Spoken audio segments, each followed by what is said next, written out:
Right. And, I think when he was elected president, he was, called a warmonger. He was definitely going to get us into a nuclear conflict with the Soviet Union. There was, but it took a Cold Warrior like that to win the Cold War. Before that, we'd had Carter, who was, this is not against Carter, but he was what he did in the Middle East with, peace with Egypt and Israel. I mean, that was quite an accomplishment and everything.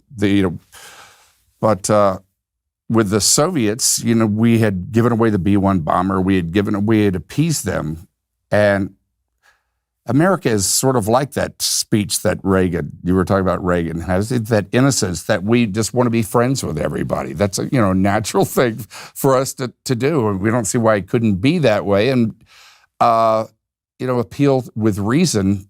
But, the people in the Soviet Union and Iran, you go through it, most of the world didn't grow up like we did. It's a very brutal world out there with, and a very brutal reality.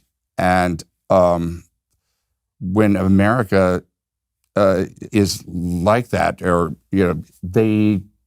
I think they sort of laugh at us a little bit, or they take advantage of it for sure, because they see it as weakness. So, when you look at Reagan, obviously you've identified as a political independent for a long time in Hollywood.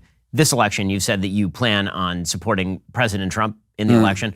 What are the sort of similarities that you see between President Trump and Reagan? Obviously, very different in a lot of ways, but there are some similarities too.